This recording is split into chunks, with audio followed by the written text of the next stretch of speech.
NKTV বাংলার খবরের জেরে গোঘাটে স্কুলে ফিরল এইচআইভি আক্রান্ত দম্পতির সন্তান। খবরের জেরে প্রশাসনের হস্তক্ষেপে ক্লাসরুমে পড়ুয়া। গ্রামের প্রাইমারি স্কুলে ঢুকতে দেওয়া হচ্ছিল না শিশুকে। প্রথমে এই খবর সামনে নিয়ে আসে এনকেটিভি বাংলা। খবরের জেরে উদ্যোগী হয় প্রশাসন। স্কুলে পৌঁছয় জেলা স্বাস্থ্য দপ্তরের টিম। পৌঁছন শিক্ষা দপ্তরের আধিকারিকরা। স্কুলের শিক্ষক ও অভিভাবকদের সঙ্গে আলোচনা করেন। এরপরই ছোট্ট শিশুর স্কুলে আসার বিষয়ে সম্মত হন সকলেই। সঙ্গে রয়েছেন প্রতিনিধি তুহিন পাত্র, বিস্তারিত জানবো তুহিন।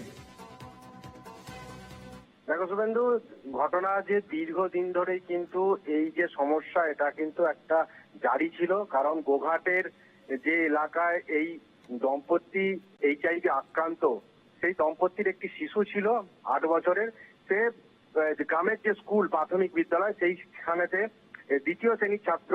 কিন্তু এলাকায় এই যে এইচআইভি পজিটিভ তার বাবা মা, এটা যখন কিছুদিন আগে তার বাবা একটা অ্যাক্সিডেন্ট হয়, তখনই তার গ্রামেতে ছড়িয়ে পড়ে, জানাজানি হয় যে তারা দম্পতি এইচআইভি পজিটিভ। তখন কিন্তু তার শিশুকে স্কুলের যেতে বারণ করা হয় স্কুলের পক্ষ থেকে, এবং এলাকার বাসিন্দা যারা রয়েছে অন্যান্য ছাত্রদের অভিভাবক, তারা কিন্তু সম্পূর্ণভাবে মেনে নিতে পারছিল না ওই বাচ্চাটি স্কুলে আসুক।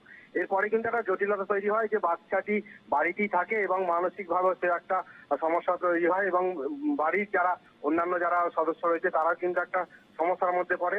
এরপরই কিন্তু বারবার প্রশাসনকে জানানো হয়। প্রশাসন কিন্তু গড়িমসি করে করে দীর্ঘদিন প্রায় 1.5 মাসের ওপর সময় কাটিয়ে দেয়। তারপরে সেই খবর কিন্তু আমরা এনকেটিভির পর্দায় কিন্তু সম্প্রচার করি।